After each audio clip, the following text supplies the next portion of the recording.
কি তাহলে কি আমরা এই যে আছে না দিল্লি কা লাড্ডু যে খায় সে অবস্থা খায় না, এটা হলো ব্রাহ্মা কা লাড্ডু। হ্যাঁ, ব্রাহ্মা কা লাড্ডু, ব্রাহ্মা কা লাড্ডু, তাই না?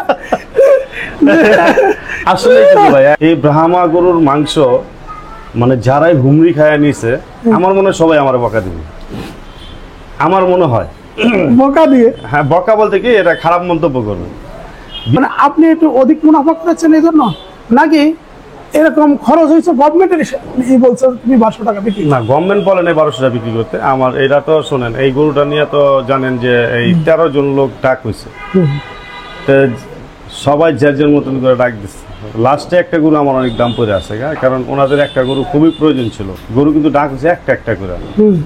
তা ওনারা আমার যারা ভালোবাসেন, আমি তাদেরকে এই গরুটা খাওয়াবো, আলা মূল্য যাই হোক, ওটাই আমার মাথায় কাজ করছে। এখন যা যদি আপনি চিন্তা করতাম যে না আমি 600 টাকা কেজি কাস্টমারে খাওয়াবো আমার কাস্টমারে, তাহলে আমি যদি ডাক দিতাম তাহলে মনে করেন একটা গরু না, মানে গরুই পাইতাম না। তা আসলে ডাকে যায় এটা পড়ছে। আসলে আরেকটা কথা হলো যে অতি মুনাফার কথা যেটা বলতে চাইছেন, যদি আমি অতি মুনাফাই করতাম, বিশ্বাস করেন এই গরু 2200 টাকা কেজি খাইতে, এইভাবেই সিরিয়াল দিয়েই খাইতে। আমাদের দেশীয় গরু যেটা মানে ক্রস, মানে আমাদের দেশে যেই গরু জন্ম হয়, যে মানে জন্ম হয়েছে ওই গরুর স্বাদ, আর এই যে ব্রাহ্মা গরু, এই যে 1200 টাকা কেজি বা 2200 টাকা কেজি বা 3000 টাকা কেজি বা ধরেন 20,000 টাকা কেজি, 1 কোটি টাকার গরু যাই বলেন আপনি, আমাদের দেশি গরুর মতন না ভাই, একদম অন্তর থেকে বিশ্বাস করেন বলছি। এবং ওই মাংস খায় আমি যাওয়া বলছিলাম যে আমি 20 কেজি মাংস বা ওই চোষ রাখবো, লেস রাখবো, বা ওই যে আপনার সাদনার সিনা রাখবো, এই সব মিলায় 20 কেজি মাংস আমি বাসায় রাখবো, আস্তে আস্তে খাবো, যেহেতু এটা অনেক উচ্চ মূল্যের গরু, হ্যাঁ অনেক সুন্দর গরু। তো 4 কেজি নিয়ে পাকাইছি বাসায়, পাকানো খাওয়ার পরে আর 1 কেজিও রাখিনি। আসসালামু আলাইকুম, এগ্রিকালচার চ্যানেলের পক্ষ থেকে স্বাগত জানাচ্ছি। আমি বাইজিদ মোড়ল। বন্ধুরা দেখছেন আমার সামনে বসে আছেন খলিল গোস্ত বিতানের খলিল ভাই। আমরা এখন কিন্তু বসে আছি খলিল ফার্নিচার গার্ডেনে। তা ভাই, খলিল গোস্ত বিতান আর খলিল ফার্নিচার, আপনি কোনটাকে বেশি ওন করেন? অবশ্যই নিঃসন্দেহে খলিল গোস্ত বিতান। কেন বলেন তো? আসলে আমি মাংস ব্যবসায়ী, আমার শুরুটা মাংস ব্যবসা, এই জন্য। আর আলহামদুলিল্লাহ মাংস ব্যবসা তো আপনারা জানেন যে আমি শুরু থেকে আমার ব্যবসায়ী মাংস ব্যবসা, তো পাশে যেহেতু এই প্লটটা এটা নিয়েছি ফার্নিচারের জন্য। ভাই ফার্নিচার বেশি তো কোনোদিন কি আপনার একটা ব্যাড কমেন্ট করি নাই? না, গরু গোস্ত বেশি তো প্রচুর মানুষ আবার ব্যাড কমেন্ট করে। আসলে ভাই মানে ওনারা ব্যাড কেমন করে, আসলে একটা খলিল, আমি একটা মাংস ব্যবসায়ী, আমি কারোর কোনোদিন কোনো ক্ষতি চাই নাই। তা আরেকটা কথা হলো যে সবাইটা আমি যে সবার কাছে যে গ্রহণযোগ্য জিনিসটা এরকম হয় না, তা হয়তো আমি ওনার কাছে গ্রহণযোগ্য না, এই জন্য ব্যাড কমন আসে না। সবাই ধারণা করছিল যে আপনি যতটুকু কম দামে বেচেন সবসময়, তা এরকম কম দামে মনে হয় তারা এই ব্রাহ্মা মাংসটা পাবে। আপনার ব্রাহ্মা গরু যেটা, এইটা হইল আসলে এখন কতটুকু কমে পাবে সেটা আমার জানা নাই। আর এই ব্রাহ্মা গরুটা আপনারা জানেন যে আমি সর্বোচ্চ দামে, নিলামে সর্বোচ্চ দামে পেয়েছি। আরেকটা কথা হলো যে এই ব্রাহ্মা গরু, হ্যাঁ 1200 টাকা কেজি আমার এরকম পড়েই গেছে। আপনি জানেন যে একটা গরুতে 1,20,000 70,000 টাকা ট্যাক্স ব্যাট নিচ্ছে সরকার, একটা গরু থেকে ট্যাক্স ব্যাট 1,15,000 বা 18,000 এরকম একটা গরুতে। তো আসলে ওই টাকাগুলো তো আমার এটার ভিতরেই পড়ছে। আমি আপনাকে জানতে চাচ্ছি, যেমন এই গরুটা তো একটা সময় বিডিএফ এবং প্রাণী সম্পদ, হ্যাঁ এটা কিন্তু 600 টাকা করে খাওয়াবে বলে, মানে যখন আপনারা 600 টাকা করে গরু গোস্ত খাওয়াতেন, ওই সময় সরকার স্ট্যান্ডবাজি করার জন্য কিন্তু এই বিডিএফ এবং প্রাণী সম্পদের মাধ্যমে তারা 600 টাকা করে ঢাকা শহরে গোস্ত খাওয়াচ্ছিল। ওই সময় কিন্তু এই গরুগুলো সরকার দিয়েছিল, কোন কারণবশত গরুগুলো বেঁচে গেছে, হ্যাঁ গাই গরু এই গরুগুলো বেঁচে গেছে, কিন্তু এইগুলো তো আমরা 600 টাকা করে খেতে চাইছিলাম, এখন 1200 টাকা খেয়ে মানে নিয়ে অনেক মানুষ কিন্তু এই জায়গাটাই আর কি তাদের করছেন। আমার কোশ্চেনটা হচ্ছে, না ওইবার কোশ্চেন শেষ করি, আমার কোশ্চেনটা হচ্ছে যে এই যে 1200 টাকা, এটা কি মানে আপনি একটু অধিক মুনাফা করেছেন এই জন্য, নাকি এরকম খরচ হয়েছে গভর্নমেন্টের বলছে তুমি 1200 টাকা বিক্রি? না, গভর্নমেন্ট বলে নাই 1200 টাকা বিক্রি করতে। আমার এটা তো শোনেন, এই গরুটা নিয়ে তো জানেন যে এই 13 জন লোক ডাক হয়েছে, সবাই যার যার মতন করে ডাক দিচ্ছে। লাস্টে একটা গরু আমার অনেক দাম পড়ে আছে, কারণ ওনাদের একটা গরু খুবই প্রয়োজন ছিল। গরু কিন্তু ডাক হচ্ছে একটা একটা করে। তা ওনারা এই গরুটা নিবেই নেবে। তো কিছু মাদ্রাসার লোকরা ছিল, আপনারা দেখছেন ভিডিওতে। তো আসলে ডাকের মানে ডাকে যায়, কিন্তু এটা আমি আমার মানে শখ ছিল যে আমার যারা ভালোবাসেন আমি তাদেরকে এই গরুটা খাওয়াবো, আলা মূল্য যাই হোক। ওটাই আমার মাথায় কাজ করছে। এখন যা যদি আপনি চিন্তা করতাম যে না আমি 600 টাকা কেজি কাস্টমারে খাওয়াবো আমার কাস্টমারে, তাহলে আমি যদি ডাক দিতাম তাহলে মনে করেন একটা গরু না, মানে গরুই পাইতাম না। তা আসলে ডাকে যায় এটা পড়ছে। আসলে আরেকটা কথা হলো যে অতি মুনাফার কথা যেটা বলতে চাইছেন, যদি আমি অতি মুনাফাই করতাম, বিশ্বাস করেন এই গোস 2200 টাকা কেজি খাইতো, এইভাবে সিরিয়াল দিয়েই খাইতো। 2200 টাকা কেজি এইভাবে সিরিয়াল দিয়েই খাইতো। কিন্তু অতি মুনাফা ওই সময় বলতে পারতেন যে আমি অতি মুনাফা করছি। একটা আপনি যে কোনো একটা মাংস দোকানে যান, আপনার গরুর মাংস হাড্ডি ছাড়া 1200 টাকা কেজি, হাড্ডি ছাড়া 1200 টাকা কেজি। আর আমি সেই মাংসটায় ব্রাহ্মা গরু, আমেরিকান ব্রাহ্মা গরু, বাংলাদেশে আমি আর বেঁচে থাকা পর্যন্ত এই গরু কোনো মাংস দোকানে জবাই হবে এটা আমি মনে করি হবে না। আর তারপরে আরেকটা জিনিস হলো যে দেখেন এই ব্রাহ্মা গরুগুলো যারা লালন পালন করে এরা অনেক খরচ করে, অনেক মানে টাকা কেজি করে জায়গা। এই জন্য কথাটা বলা। আসলে আপনি যেটা বলতে চাইছেন যে ব্রাহ্মা গরু মাংস দোকানে যদি কেউ বলে যায় তাহলে সেই তো মাংসের দাম বাড়াইতেছে, আসলে তা না। ব্রাহ্মা গরুগুলো যারা লালন পালন করে তাদেরও অনেক খরচ হয়। আরেকটা কথা হলো যে ব্রাহ্মা গরু কোনো মাংস দোকানে পাবে কিনা, আসলে ব্রাহ্মা গরুটা মাংস দোকানে আসলে আমি আজ পর্যন্ত দেখি না, এই জন্য বলছি যে মাংস দোকানে জবাই হয় নাই। তা আমি মনে করি যে এইটাই শুরু, এইটাই শেষ। না আসলে যদি আবার কখনো এরকম কোনো চালান বাংলাদেশে আসে অবৈধভাবে, কিন্তু এটা আমি চাই না যে অবৈধভাবে আসুক। না যেহেতু আমি গভর্নমেন্ট যদি চাই যে বাংলাদেশে বিভিন্ন দিয়ে আমরা যে কুরবানির সময় যে সুন্দর সুন্দর বিদেশি গরুগুলো দেখি, এইভাবেই আসে। একটা ভালো সবচেয়ে চাইলে সরকার একটা সবচেয়ে মজার কথা শুনেন, আমি আপনাদের বলি।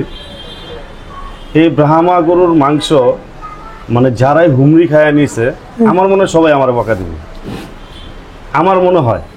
বকা দিয়ে? হ্যাঁ, বকা বলতে কি এটা খারাপ মন্তব্য করবে। বিশ্বাস করেন আমিও চাইছিলাম, আমার ফ্যামিলি চেয়েছে, আমার ছেলে 4 কেজি দিয়েছিল। হ্যাঁ, মানে 20 কেজি মাংস নিব, তো 4 কেজি মাংস নিয়ে পাকাইয়া আমার ওই যে আপনারা জানেন কয়েকজন মিলে আমার বন্ধু বান্ধব ছিলেন, তা আমি অল্প মাংস অফিসে আই না, আমরা 5-7 জনে মিলে ডাইল আর হলো মাংস, তো বৈশাখ খাইছি। ভাই আমাদের গরুর চেয়েও খারাপ, একদম সত্যতা অন্তর থেকে কইছি। যারা খাইছে তারা বলবো খুলবে ঠিক কইছে। কি কথা বিশ্বাস করেন, আমাদের যে সাধারণ যে মাংসটা আমরা বিক্রি করি, আমাদের দেশীয় গরু যেটা মানে ক্রস, মানে আমাদের দেশে যেই গরু জন্ম হয়, যে মানে জন্ম হয়েছে ওই গরুর স্বাদ, আর এই যে ব্রাহ্মা গরু, এই যে 1200 টাকা কেজি বা 2200 টাকা কেজি বা 3000 টাকা কেজি বা ধরেন 20,000 টাকা কেজি, 1 কোটি টাকার গরু যাই বলেন আপনি, আমাদের দেশি গরুর মতন না ভাই, একদম অন্তর থেকে বিশ্বাস করেন বলছি। এবং ওই মাংস খায় আমি যাওয়া বলছিলাম যে আমি 20 কেজি মাংস বা ওই টোস রাখবো, লেস রাখবো, বা ওই যে আপনার সাদনার সিনা রাখবো, এই সব মিলায় 20 কেজি মাংস আমি বাসায় রাখবো, আস্তে আস্তে খাবো। যেহেতু এটা অনেক উচ্চ মূল্যের গরু, হ্যাঁ অনেক সুন্দর গরু, তো 4 কেজি নিয়ে পাকাইছি বাসায়, পাকানো খাওয়ার পরে আর 1 কেজিও রাখিনি। তাহলে কি আমরা এই যে আছে না দিল্লি কা লাড্ডু যে খায় সে অবস্থা খায় না, এটা হলো ব্রাহ্মা কা লাড্ডু। হ্যাঁ, ব্রাহ্মা কা লাড্ডু, ব্রাহ্মা কা লাড্ডু, তাই না? আসলে ভাই একদম আমি বলছি, মানে আমি নিজের থেকে বলছি, অনেক কার কিরকম লাগে হয়তো অনেকের কাছে টেস্ট লাগতেও পারে, আমার কাছে ওরকম ভালো লাগে না। আমরা যে দেশীয় গরু মাংসটা খাই, যে মজাটা পাই, কিন্তু ওই মজাটা কিন্তু এই মাংসটা পাই না। তাহলে কি আপনার কাস্টমার কিছু যাবে নাকি? না, কাস্টমার চুপে কেন, এই গরুটা আমি আসলে বেচবো না, আর কখনো বেচতে পারবো কিনা আল্লাহ ভালো জানে। মানে যারা নরমাল মাংস নিয়ে আপনার কাছ থেকে খেয়ে যে এত 25 বছর ধরে একটা স্থায়ী কাস্টমার হয়ে গেছে, না ওনারা তো জানবে যে এটা তো আসলে ব্রাহ্মা গরু। আর খলিল ভাইয়ের গোস্ত দোকানের গোস্ত অনেক টেস্ট হয়, বা অন্য অন্য মাংস দোকানের মাংস টেস্ট হয়, কিন্তু এটা আমেরিকান যে একটা ব্রাহ্মা গরু যেই মানে এই যে কোটি টাকা, অনেক 1.5 কোটি কোটি টাকা টাকা গরু বা 1.5 কোটি টাকা অনেক আমার স্বাদ। ওই গ্রে কালারের যে গরুটা ওটা কিন্তু 1.5 কোটি টাকাকে বিক্রি হয়েছিল। হ্যাঁ ওটা 1.5 কোটি টাকা বিক্রি হয়েছিল। ঠিক আছে, 90 লাখ 70 লাখ হ্যাঁ। মানে 50 লাখের নিচে একটা ছিল, হ্যাঁ। সেনোরি নাম ছিল 40 লাখ টাকা, হ্যাঁ, হ্যাঁ। 38 লাখ টাকা, যেটা আমার ভিডিওতে আর কি উনি হ্যাঁ। বলছিল 23 সালে কুরবানির আগে। হুম। আসলে কি যে এই যে ব্রাহ্মা গরু একটু ইতিহাস একটু বলি। আমি যখন প্রথম 13 সালে আমি আপনাদের বলি ব্রাহ্মা গরু আসলে এটা দেখতে অনেক সুন্দর, এটা কোনো সন্দেহ নাই। আর এত বড় বিগ সাইজের ব্রাহ্মা বাংলাদেশ আর নাই, না আর নাই। আল্লাহ তাআলা আপনাদের ভাগ্যে মিলাইছে, আর আমারও সৌভাগ্য হয়েছে যে আমার দোকানে এই গরুটা জবাই হয়েছে, ইতিহাস হয়ে থাকবে। কিন্তু মাংস কিন্তু মজা পাইনি। না, আমি তো বলতে পারি না। না, এখানে খলিল ভাইয়ের সাথে আমি একটু কথা বলি যে এই গরুগুলোর বয়স হয়ে গেছে খলিল ভাই অনেক এক বয়স। একটা গরু বয়স 11 বছর 12 বছর 13 হ্যাঁ, হ্যাঁ, বছর, হ্যাঁ, একটা কোন গরু বয়স কিন্তু 10 বছরের নিচে না 10 বছর নিচে না। 2 নম্বর কথা আছে যে এই যে ব্রাহ্মা গরুগুলো ওই ওরা যেহেতু এটারে ফ্যাটেনিং করি নাই, ঠিক আছে, না করে এরা একটু যেহেতু সিমেন্ট কালেক্ট করা যায় কিনা সেই জন্য ওজন একটু কম রাখার চেষ্টা করছে। হয়তো যদি ওরা ফ্যাটেনিং করতো তাহলে অনেক আগে মারা যেত, চর্বি। আপনি দেখছেন কোনো গরু কিন্তু প্যাট ঝোলা হয় না, না, চর্বি কোনো হয় না। সব কারো প্যাট নেই, কোনো এক্সট্রা কোনো চর্বি হয় না না, একটা ছবি হয় না। তাই না? হ্যাঁ। মানে ব্রাহ্মা গরু যে আমাদের হাজী ইমরান ভাই যেসব কথা বলেন এই সুন্দর ওই সুন্দর, আসলে জোবের বাড়ি কিন্তু ওই জিনিসগুলো আমরা পাইছি। হ্যাঁ। এখন স্বাদ খারাপ, এটা কিন্তু আমেরিকার আমার যেসব বন্ধু বান্ধব আছে সবাই কিন্তু বলে যে ভাই আমরা আমেরিকার লোকজন কিন্তু নর্মাল এই ব্রাহ্মা গরুর কারি খাই না, আমরা স্টেক করে খাই, কাবাবে খাই। ঠিক আসলে আছে। ব্রাহ্মা গরুর গোশত তো আসলে আমাদের যে আমরা যে একটা মনে আশা নিয়ে এবং অনেক বড় আমরা সুস্বাদু করে খাবো, আসলে কিন্তু ওইটা নাই ভাই। না ধরেন কিন্তু এখন কই আমি মাছ বলছি, আমাদের আমি দেশি এখন- কই ছোট, হ্যাঁ, চাষের কই বড়, হ্যাঁ, স্বাদ ভালো লাগে। না দেশি পুটি ছোট, চাষের পুটি বড়, বড়। ভালো লাগে না। ব্রাহ্মাটা আসলে ঠিক ওরকম একটা কিছু। তারপরও আমরা ওই খারাপ প্রসঙ্গে না যে আবার চলে আসি ব্রাহ্মা প্রসঙ্গে। কি স্বপ্ন ছিল ব্রাহ্মা নিয়ে, কতটুকু পূরণ করতে পারলেন? স্বপ্ন কি আসলে ওখান থেকে আমার যারা মানে ঢাকা শহরের সফল মাংস ব্যবসায়ী এবং অন্য অন্য এলাকার যারা মাংস এদের তো পেপারে দিয়ে দিচ্ছে। আসলে তো আমি মানে এই ব্রাহ্মা গরু আমি আমার পেটে খাওয়াবো, আর এটা যেহেতু সরকারি গরু, এটা কারো কোনো ব্যক্তির গরু না, যেহেতু সরকারি গরু যে কেউ নিতে পারে। আমি না নিলে হয়তো আপনি পাইতেন, আপনি না পাইলে হয়তো আরেক ভাই পাইতো, আমার মতন আরেক খলিল পাইতো। তো ওই জন্য আমার স্বপ্নটা বেশি ছিল যে যেহেতু এটা সরকারি গরু আমি আমার ক্রেতারে খাওয়াবো। না, ক্রেতারা তো মাশাল্লাহ খাইছে, এবং আমি যখন লাইনে ওই মাথা পর্যন্ত গিয়েছি, কেউ বলছে যে কারো 6 ঘন্টা 8 ঘন্টা দাঁড়া থাকতে হবে, কারো রাজি আছি, তারপরও ব্রাহ্মা গরু মাংস খাবো। ব্রাহ্মা গরু নিয়ে যাবো, জীবনে একবার হলেও খাবো আমেরিকান ব্রাহ্মা। হ্যাঁ, কারণ আরো কিন্তু বাংলাদেশ ব্রাহ্মা আছে, এদের সাথেই তো বাকি আরো 10টা আছে, জীবিত আছে, মেল ফিমেল দিয়ে আছে, তারা কিন্তু বাচ্চা উৎপাদন করবে। অতএব আমাদের হতাশ হওয়ার কিছু নাই যে এই গরুর সাথে কিন্তু এখানে কিন্তু 18টা গরু ছিল, 5টা গরু জবাই হয়েছে, 3টা গরু মারা গেছে, আরো 10টা গরু বাংলাদেশে আছে, বিভিন্ন খামারে আছে, ঠিক আছে। এবং তারা মোটামুটি ফিমেল তো আছে, সেই ফিমেলটা কিন্তু মা হবে, বাচ্চা দিবে ইনশাল্লাহ। আমরা আবারও সামনে কিন্তু ব্রাহ্মা পাবো, আপনি চেষ্টা করলে কিন্তু ব্রাহ্মা পাবেন। সব বড় যদি বড় আল্লাহ খামার, তাআলা ভাগ্যে মিলায়। সব বড় বড় খামারে কিন্তু তো ভাই ব্রাহ্মা আমি গরু আছে। আপনার মাধ্যমে বলি ব্রাহ্মা গরুর গোশত মজা না, আপনার এরকম হুমড়ি খাইয়া পড়েন না।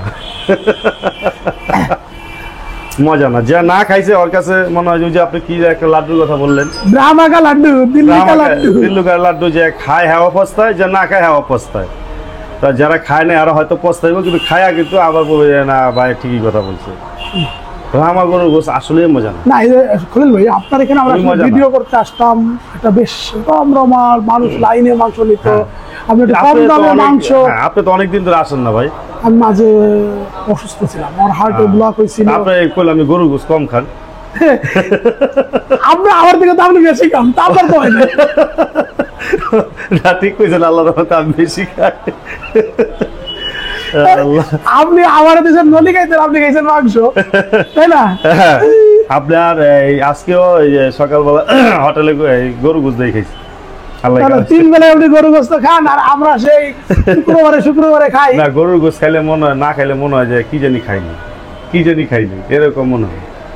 আসলে গরু তো মুসলমানদের খাবার। তবে আমি গরু গোশতটা আগে অতিরিক্ত খাইতাম, এখন 3 বেলায় খাই, কিন্তু কম খাই, ওই 2 পিস 3 পিসের বেশি চাই না। ব্রাহ্মা গরু আমেরিকা থেকে আসছে, অনেক ট্যাক্স খাজনা দিয়ে, আবার বিমানে করে, আবার কোর্টে গেছে। যদি কিছু মনে না করেন, একটা তথ্য দেই, প্রতিটা গরুর পিছনে 30 লক্ষ টাকার উপরে খরচ পড়ছে কিনে আনা এবং কোর্ট কাছারি এই কদিন দিয়ে খাওয়ানো। আচ্ছা, যেই টাইমে অকশন হয়েছে ওই টাইমে তো সরকারি খরচ, যেইটা ডাক হয়েছে সেইটা খরচই করে লাগছে, সরকারি খরচ করে লাগছে। সরকারি খরচ করে তো হিসাব আপনারা ফ্রি খাইছেন, 1200 টাকা ফ্রি খাইছেন। ঠিক আছে, ঠিক আছে ভাই। জি, ওকে ভাইয়া, ভালো থাকেন সবাই, আমাদের জন্য দোয়া করবেন।